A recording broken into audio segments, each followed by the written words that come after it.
안녕하세요. 결혼한 지 올해로 3년 차인 30대 여성입니다. 사랑만 있으면 그게 뭐가 됐든 극복할 수 있다는 어리석은 생각으로 남편과 결혼했어요.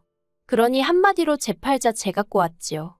그런데도 불구하고 여기 와서 이렇게 하소연을 하는 건 이마저도 하지 않으면 제가 정말 제명에 못 살 것 같아서요. 남편이 폭력적이고 무책임한 모습을 보일 때마다 그래도 내 남편이니까 내가 이해해줘야지, 내가 보듬어줘야지 정말 도 닦는 마음으로 참았거든요. 그런데 이제 더는 안 되겠어요. 36살이란 제 나이가 이미 늦었다고, 모든 걸 단념하고 살기엔 너무 아깝다는 생각도 들고요. 남편하고는 사회생활을 하다 알게 된 사이예요. 당시 저는 의류회사를 다니고 있었고 남편은 거래처 직원이었죠.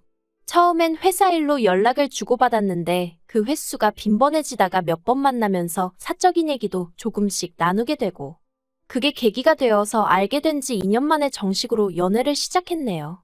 비록 사내 커플은 아니었지만 그래도 뒤에서 이런저런 말 나오는 게 싫어서 사람들한테는 알리지 않고 있다가 본격적으로 결혼 준비를 시작하면서 그동안 남편과 연애 중이었단 소식을 전했어요.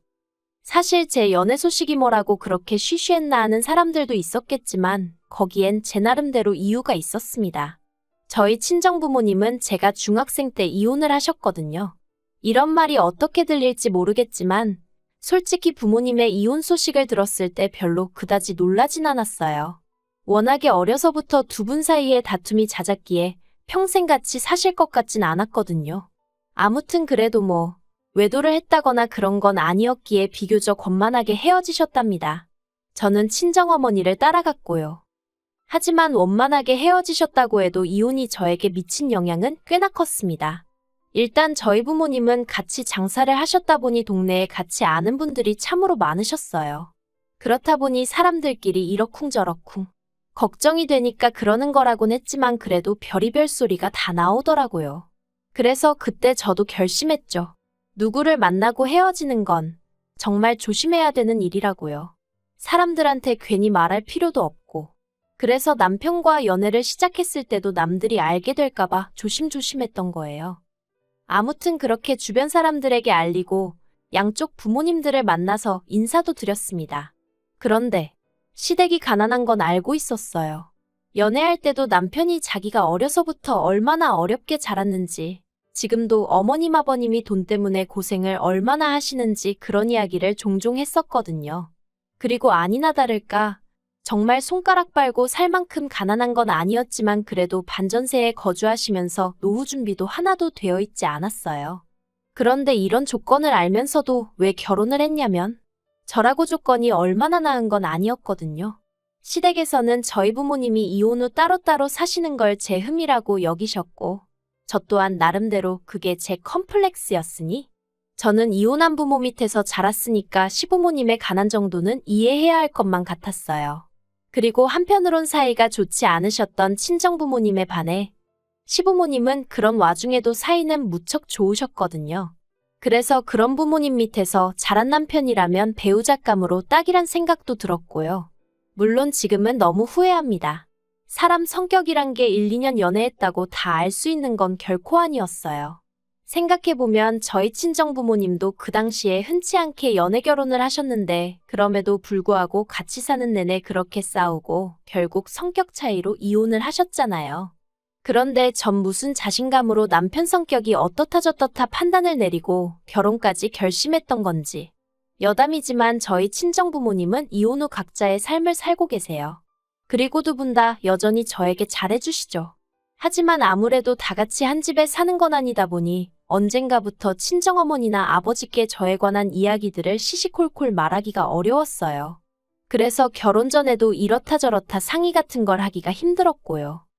아무튼 그래서 제 나름대로 제 조건도 완벽치 않으니 가난한 시댁 정도는 제가 안고 가야 할 문제라고 생각을 하고 그렇게 결혼을 결심하게 되었네요. 그런데 제가 정말 생각이 짧았습니다. 가난한 시댁도 문제였고 남편은 결혼 후 제가 전혀 예상하지 못한 모습을 보여주기 시작했거든요. 그건 바로 술이었어요. 연애하는 동안에도 둘이 가끔 술을 마신 적은 있어요. 하지만 대부분은 저녁 식사를 하면서 가볍게 맥주 한두 캔을 마시는 정도였고 술이 약했던 저에 반해 남편은 그렇지 않다 보니 저는 남편에게 주사가 있다고는 꿈에도 상상하지 못했습니다. 언젠가 한번 고등학교 친구들을 만난다고 나갔다가 필름이 끊겨서 들어온 적이 있긴 했었는데 그냥 어느 다른 남자들처럼 어쩌다 정말 진탕 마시고 그렇게 되었나 보다고만 생각했었고요. 그런데 결혼하고 나니까 술만 먹고 나면 저에게 시비를 겁니다. 현관에 들어설 때부터 소리를 지르면서 들어오고 밤새도록 저한테 야 해대는데 그게 너무 듣기 싫고 공포스럽기까지 했어요. 대답을 해주면 얘기가 어디로 튈지 모르니까 눈 딱 감고 자는 척도 해봤는데 그러면 또 대답을 안 한다고 자기를 무시하는 거냐며 별의별 욕을 다 해댔죠. 그리고는 집안에 작은 기물들을 던지기도 했고요. 하지만 작은 기물이라고 해도 거실 바닥이고 안방 바닥에 널브러진 휴지곽이며 리모컨이며 깨진 화분 같은 걸 보고 있으면 그저 눈물만 주룩주룩 흐르더라니까요. 그런데 정작 당사자는 자기는 정말 아무 기억도 없다면서 평소처럼 여보 하고 나와서는 사과도 한 번 한 적이 없습니다. 기억이 안 나는데 자기가 한 건지 정말 모르겠는데 어떻게 사과를 하냐면서 자기가 지금 사과를 하면 그건 진심 없는 가짜 사과라고 그거라도 받고 싶은 거면 하겠다 하면서 빈정거리기나 할 뿐이었죠. 그래도 바보 같은 저는 참고 살려고 했어요. 막말로 저를 때리는 것도 아니고 집안을 때려부시는 것도 아닌데 어떻게든 술을 덜 마시게 하면 상황이 나아지겠지라고 지금 생각해보면 말도 안 되는 소리지만 나름대로 그게 해결책이 돼줄 거라고 생각했어요. 그래서 남편이 술약속이 잡히고 그럴 때면 어떻게든 빨리 들어오게 하려고 가진 술을 다 쓰기도 했는데 결론은 별로 소용은 없더라고요. 나중엔 아예 제 전화를 받지를 않았으니까요. 하지만 그래도 어떻게든 품고 살려고 했어요. 친정부모님도 이혼을 하셨는데 저까지 이혼을 한다고 하면 그래도 친정부모님 두 분 다 얼마나 속상해 하실까 하는 걱정도 되었고 말하기 좋아하는 사람들이 얼마나 신이 나서 떠들까 싶은 게 그런 건 이제 겪기 싫었죠. 그래서 어떻게든 제가 내린 결정을 책임지려고 했어요. 그런데 이젠 못하겠습니다. 주사 문제도 힘들어 죽겠는데 돈 문제까지 얽혀버렸거든요. 결혼 당시 시댁으로부터 받은 도움은 전혀 없어요. 반면에 친정에선 그래도 친정어머니가 3천, 친정아버지가 1,000만 원 해주셨죠. 그런데 이를 알고 시부모님께서 기껏 하신 말씀이 남편이 저보다 연봉이 높지 않냐 이거였는데 그래요.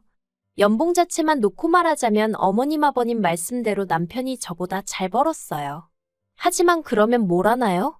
주식이니 술이니 이래저래 저한테 주기도 전에 까먹는 돈이 얼마나 많았는데 그래도 저 별말 안 했습니다. 결혼 전에 약속한 생활비가 있었는데 그래도 그건 꼬박꼬박 가져다 주니까 그 외에는 남편이 어떻게 쓰던지 말던지 저도 신경 쓰기 싫고 머리 아프기 싫어서 말 안 했어요. 그리고 말이 나왔으니 말이지만 해주신 거 없다고 부모가 아닌 건 아닌데 그래도 가까이 산다는 이유로 그리고 이제 자식이 결혼까지 했으니 당신들도 남들처럼 효도 좀 받아봐야겠다는 말씀을 하시며 시도 때도 없이 저희를 불러대셨거든요. 점심 먹자, 저녁 먹자, 어디 맛집 가자, 영화 보러 가자. 그리고 그럴 때마다 돈은 의례껏 저희 부부가 냈고요.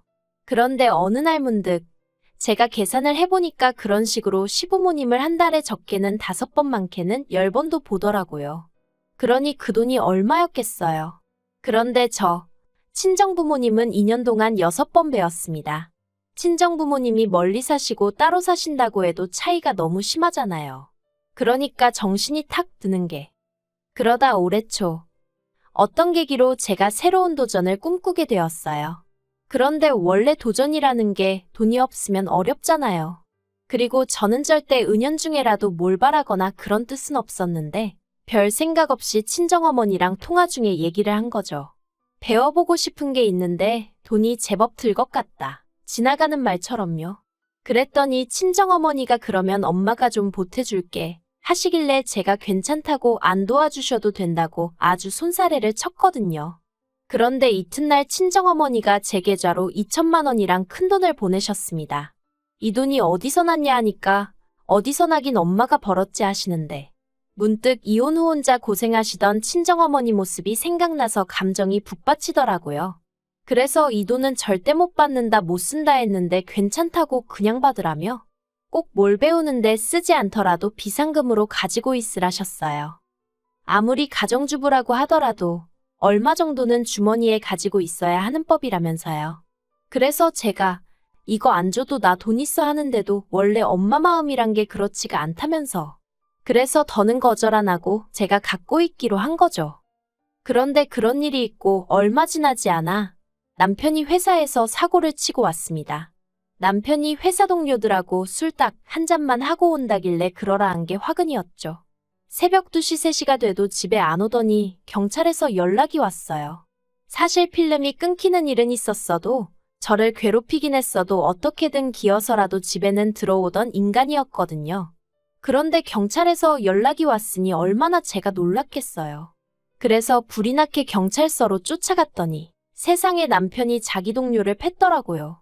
이게 다 무슨 일이냐, 어떻게 된 거냐 하니까 얻어맞았다는 동료가 하는 말이 술버릇이 진짜 개 같다면서 실적 문제 가지고 얘기가 나오니까 자기더러 부장이랑 잤냐 어쨌냐에 대더니 대뜸 자기 가방을 패대기를 쳐가지고 그 안에 있는 노트북이랑 뭐 이것저것 다 망가졌다는 거예요. 그러면서 이거 그냥 안 넘어갈 거라는데 일단은 제가 할 수 있는 게 뭐가 있었겠어요. 계속해서 죄송하다 머리만 조아렸죠. 그리고 어떻게 해서 집에 데리고 오기는 했는데 이건 진짜 왼수도 이런 왼수가 없다 싶은 게 속 터져 죽겠더라고요. 하지만 여기까지 했으면 됐다. 나머지는 남편이 알아서 하게 내버려둘 심산이었습니다. 자기도 술 처먹고 사고를 치면 어떤 후폭풍이 오는지 알아야 할 거 아닌가 싶어서요. 그런데 바로 다음 날 회사에 출근은 했는데 이제 회사에서도 난리가 났나 봐요. 그 맞았다는 동료가 저희 남편이 부장이랑 잤냐 어쨌냐 그랬다는 소리까지 다 얘기를 해서는 그 부장도 명예훼손으로 고소하겠다고 뒤집어지고 그러자 회사에선 남편더러 합의해라. 합의하면 회사에서 내보내진 않겠다 그렇게 나오더랍니다. 남편이 그 이야기를 저한테 하면서 아주 징징거리고 쥐어짜대는데 솔직히 제 기분이요? 뭐 어쩌라고였어요. 내가 너 그렇게 술 처먹고 다닐 때 알아봤다 이거였죠. 그런데 남편이 합의해야 할 거 아니냐면서 저더러 돈 좀 달랍니다. 어이가 없어서. 그런데 저라고 여기까지 생각 못한 건 아니었거든요. 물론 회사 사람을 상대로 이런 일이 있을 줄은 몰랐지만 아무튼 그래서 제가 돈이 어딨냐, 당신 그간 나 생활비라고 얼마 떼주고 나머지론 다 뭐했냐, 당신이 알아서 해라 했습니다. 그랬더니 대번에 하는 말이 장모님이 돈 주신 거 있지 않냐는 거예요. 그건 어떻게 알았냐니까 그냥 어쩌다 제 통장 내역을 봤다면서 얼버무리는데 어이가 없어서. 그래서 그건 나 필요한데 쓰시라고 주신 거지. 당신 사고 친 거 수습하라고 주신 돈 아니라고 그러니 꿈도 꾸지 말라고 했어요. 그리고는 제가 시부모님께 바로 전화를 걸어 지금 남편이 술 먹고 사고를 쳐서 한 1,000만 원 정도 필요하다고 하는데 어떻게 좀 도와주실 수 있냐 물었습니다. 그랬더니 수화기 너머로 깊은 한숨이 전해져 오더니 알겠다고 하시더라고요. 아무튼 그래서 그렇게 시부모님한테 1,000만 원 받아서 우여곡절 끝에 남편이 합의는 했는데 그 과정에서 내내 남편이 한다는 말이 자기 부모님은 돈이 없는데 이 돈이 어디서 난 건지 모르겠다. 형편도 어려운 분들이 자기 때문에 이 돈을 마련하시느라 고생하셨을 걸 생각하니 눈물이 난다.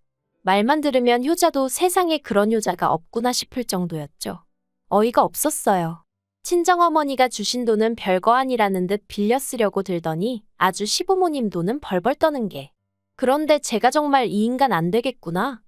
이혼해야겠구나 생각하게 된 결정적인 이유는 따로 있었습니다. 알고 보니까 시부모님이 소위 사채를 쓰신 거였어요. 너무 황당해서 제가 시부모님께 도대체 무슨 생각으로 사채를 쓰셨냐니까 아들이 죽겠다는데 생각은 무슨 생각을 했겠냐며. 그런데 당신들은 사채이자가 그렇게 비싼 줄 몰랐다고. 어떡하면 좋으냐고 앓는 소리 죽는 소리를 해오셨거든요. 그러자 남편이 이게 다 저 때문이지 않냐면서 가지고 있는 돈으로 빌려주면 좋았을 걸 그거 몇 푼이나 된다고 유세를 부려서 자기 부모님 사채까지 쓰게 만드느냐고 저한테 쌍욕을 퍼붓더라니까요. 어이가 없었죠. 애시당초 남편이 술 먹고 깽판만 치지 않았으면 이런 일이 안 생겼을 걸 거기까진 따지지도 않고 돈 들고 있으면서도 안 빌려주는 제 탓이라고 우겨대는 꼬락서니가. 그래서 제가 남편더러 그걸 말이라고 하냐 이게 다 누구 때문인지 정말 몰라서 이러냐고 따지니까. 아무튼 사채빚은 저더러 갚으랍니다. 됐다고 제가 화를 냈어요. 말도 말 같은 소리를 해야지 상대를 해줄 거 아니냐고. 그랬더니 남편이 그러면 저희 친정부모님께 전화를 할 거래요. 딸만 자식이고 사위는 자식도 아니냐고. 사위인 자기한테도 돈 좀 해달라고 할 거라나요? 제가 그러기만 해보라고 가만 안 둘 거라고 했습니다. 하지만 남편이란 작자가 아주 눈이 돌아가기라도 했던 건지 기어이 제 친정에 전화를 했더라고요. 다행히 친정어머니께선 어느 정도 돌아가는 상황을 알고 계셨기에 또 술 먹고 이런 소리를 하는 거냐 화를 내시곤 그대로 다시 저희 시부모님한테 전화드리고 난리도 그런 난리가 없었네요. 그래도 다행히 저희 시부모님도 이번 일을 통해서 남편의 주사가 생각보다 심한 문제라는 걸 인지하셨기에 저와 친정부모님께 유감의 뜻을 전해오긴 하셨습니다만 결국 그 염치라는 것도 핏줄의 흐르기라도 아는 건지 어찌됐건 일단 급한 불은 꺼야 하지 않겠냐며 어머님께서 저희 친정어머니더러 돈 좀 빌려달라고 하셨다는 겁니다. 갚는 것도 되는 대로 조금씩 돌아가시기 전엔 다 갚을 거라고 하시면서요. 저희 친정어머니 말씀이 정말 기도 안 차시더래요. 사돈만 아니었으면 정말 뭐라고 한마디 하고 싶으셨답니다. 아무튼 이런 난리통을 단 며칠 만에 겪었으니 제가 남편한테 정이 얼마나 떨어졌겠어요. 그래서 남편한테 이 꼴쩍 꼴다 보기 싫고 친정어머니께도 죄송하고 이번에 그냥 어떻게 넘어간다고 해도 또 이런 일이 없으란 법이 있냐? 안 될 것 같다 헤어지자 했습니다. 솔직히 이제 와서 말이지만 남편과 살면서 여러 가지로 실망을 했기에 이후로 제가 임신하는 게 걱정스러워 잠자리에 좀 소극적이었어요. 그 일로 남편과도 여러 번 아닌 게 아니라 다투기도 했었고요. 근데 정말이지 그러길 잘했다는 생각만 들더라니까요. 남편도 제가 이렇게 피도 눈물도 없는 인간인지 몰랐다며 그래야자 이혼하고 나오는데 기도 안 차서 자기 사고 친 거 메꾸느라 진빚을 안 갚아준다고 피도 눈물도 없다니 정말 황당하죠. 친정어머니께선 아니다 싶을 땐 결단을 내려야 한다며 저더러 이혼하라고 하셨어요. 당신이 이혼을 하셨다 보니 행여나 쉽게 말한다 소리가 나올까봐 그간 몇 번이나 이혼하라 소리가 목구멍 끝까지 올라왔는데 참으셨었다며 이젠 정말 해야겠다고 이혼 그거 별거 아니라며 저더러 제 능력으로 벌어먹고 살 수 있는데 뭐가 걱정이냐 그리고 엄마도 있으니 기죽지 마라. 그 말이 어찌나 힘이 되던지 괜히 눈물까지 나더라니까요. 그래서 어제 남편하고 이혼 서류 접수했고요. 이제 시간만 흐르면 되는 상황입니다. 부디 한 달 동안 남편이 정신을 차린다던가 그래서 이혼만큼은 하기 싫어진다던가 그런 불상사는 없었으면 좋겠어요. 어머님 아버님께선 벌써 당신 아들이 어디 가서 저만한 며느리는 두 번은 못 데려올 거란 깨달음을 얻기라도 하셨는지 저한테 눈물로 호소를 하고 계시지만 어머님의 염치 없고 뻔뻔하신 태도도 제가 이혼을 결심하는데 한몫했거든요. 그러니 뭐 어머님의 눈물을 봐도 전 아무런 느낌이 없었어요. 아무튼 제가 제 팔짝 꼬았기에 제가 스스로 풀어봐야죠. 누굴 탓하겠어요. 그저 두 번의 같은 실수는 하지 않도록 조심하며 지낼래요.